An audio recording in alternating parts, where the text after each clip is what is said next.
Salut à tous, c'est Titiro et comme la semaine dernière, pour la même réunion de Laval de jeudi, on va vous donner une analyse complète, soit 2 chevaux par course pour cette belle réunion. C'est parti.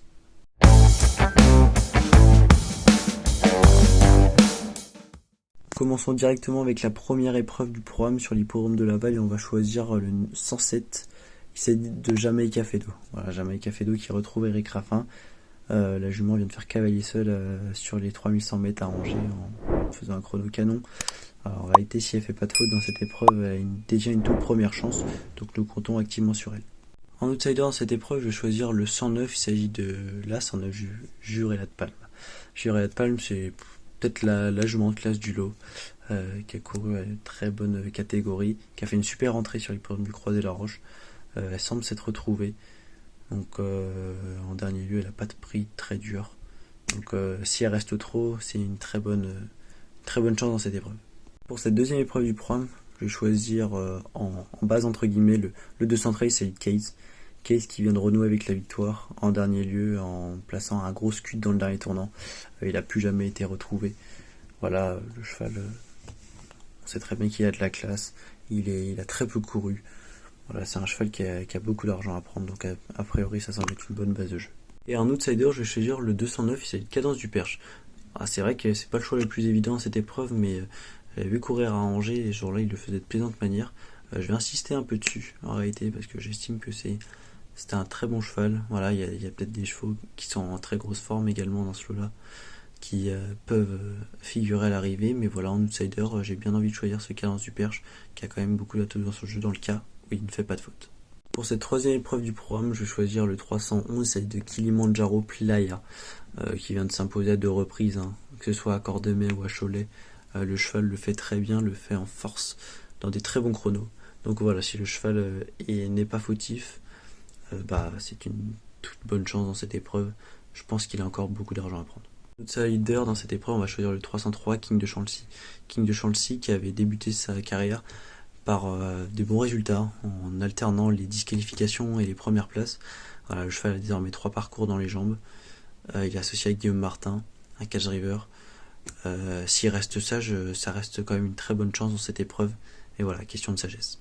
Dans la quatrième épreuve du programme, je vais choisir le 412, Annika du Lupin. Bon, Annika du Lupin, les 2 dernières fois où elle s'est présentée à Laval, c'est une 2e place et une victoire. Voilà, la jument semble bien se plaire sur ce profil de piste. En dernier lieu à Anguin, elle a fait la faute en face alors qu'elle était clairement pas battue. La fois d'avant, 5e, elle ne méritait pas, et la fois encore d'avant, à Vincennes, s'est montré fautif dans le dernier tournant, en s'accrochant après. Non, la jument super bien engagée, on est sûr qu'elle va prendre la tête, il n'y a pas besoin de s'embarrasser avec la tactique, et s'il reste trop, elle risque d'aller jusqu'au bout quand même. En outsider, je vais choisir le 408, il s'agit de Illusion d'amour. Voilà, Illusion d'amour qui aspire à un peu de repos avant de faire une rentrée où c'est montré fautive. C'est une jument, c'est un cheval, une jument, non, excusez-moi, qui est capable de suivre tous les trains et de bien sprinter dans le cas où elle a un parcours très caché. Donc je pense que ça va être l'objectif littéralement à cette épreuve.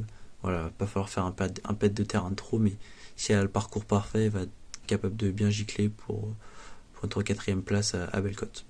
Pour cette 5e épreuve du programme, nous allons choisir en base de jeu le 508 Indy Dark. Indy Dark est simplement gagnant de groupe 3 qui a gagné donc le Trot Open des 5 ans cet hiver. Le cheval est en pleine forme, en dernier lieu il s'est classé 3e dans le sud, mais sans démériter en réalité. Voilà, ça fait plusieurs déplacements qu'il fait dans le sud, dans lesquels il trouvait des très bons engagements dans les grands prix au premier poteau. Là il trouve également un très bon engagement plus près de chez lui. Voilà, il aura un peu moins de route, c'est peut-être pas plus mal, mais le cheval est en forme, donc il va falloir compter sur lui assurément. Et en outsider, évidemment, impossible d'oublier Ilaya. Évidemment, ça va pas être un outsider dans cette épreuve. Ilaya, c'est le 506. Ça va pas être un outsider, je suis quasiment sûr que le Bourgeois il se déplace que pour elle d'ailleurs, même s'il en a d'autres.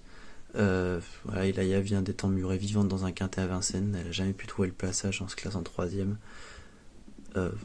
Déférer des 4 pieds, ça fait quasiment tout le temps l'arrivée. Voilà, c'est assuré, il va falloir assurément compter sur elle pour figurer dans cette arrivée. Dans cette 6e épreuve du programme, voilà, c'est une course où il n'y a que 8 partants, du coup je vais donner uniquement un seul cheval, je vais donner donc le 607 l'Argentier que j'ai vu débuter à Angers, qui s'est imposé de très bonne manière en battant notamment le Fort Fligny qui s'est imposé un coup d'après à Chartres. Donc la ligne semble être bonne. Il faudra quand même battre le Baudouin.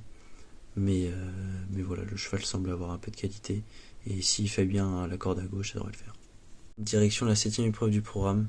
Avec un choix prioritaire, je vais choisir le 706. Il s'agit de King des Fontaines. King des Fontaines, je vous invite à regarder sa course en replay. Sincèrement, s'il était dans les bonnes allures, il se serait baladé. Il venait très librement quand Jean-Yann Ricard il a dû assurer, car le cheval trottait vraiment plus du tout. Il a été distancé à allure, entrée de la ligne droite. Voilà, je pense que je vous invite à le racheter. Si Arco a monté le coup d'après, c'est que des réglages ont été faits. Si c'est Jean-Yann Ricard encore une fois dessus, c'est que ça sent bon. La cote risque d'être belle d'ailleurs, parce que si les gens ne regardent pas leur replay, parce que vu que c'était pas une réunion PMU, et bah ça peut être passé en travers les mailles du filet. Mais je vous invite vraiment à suivre en confiance. Personnellement, je serai présent. Pour l'outsider, je vais choisir le 407. Il s'agit de Chronos de Vandel. Chronos de Vandel, c'est un cheval très imposant, qui avait montré des moyens en se classant deuxième à l'attelé avec Rick Blo au Sulky, en ayant fait tout le tour à 3. En dernier lieu, il vient de s'imposer sur l'hippodrome de Laval, si je dis pas de bêtises, avec Paul Ploquin. Il peut être capable de récidiver si le cheval se montre pas fautif, car c'est un cheval quand même qui est victime de son poids, de ses allures, de ce que vous voulez. Mais c'est pas un cheval facile. Mais Paul Ploquin sait faire avec le genre de chevaux. Et dans cette 8ème épreuve du programme, je vais donner également qu'un seul cheval. Finalement, je vais redonner un seul cheval dans les courses de L. Je vais choisir le 811, il s'agit de Liberty Josselin. Liberty Josselin qui partait avec la confiance de son entourage lors de ses débuts à Pontchâteau. Il s'est imposé assez facilement. Ça semble être un cheval assez estimé, qui peut être capable de répéter si sa valeur est à la hauteur de son estime. Donc voilà, on va pas prendre de risque, on va choisir le 811 Liberty Josselin dans cette épreuve. Et voilà, c'était tout pour cette analyse. N'hésitez pas à vous abonner à notre chaîne YouTube, n'hésitez pas à liker, dites-moi si vous êtes d'accord avec les chevaux qu'on a pu vous citer. En tout cas, on croise les doigts, on nous souhaite et on vous souhaite plein de gagnants. Et c'était Titiro pour Manu Turf. Ciao ciao.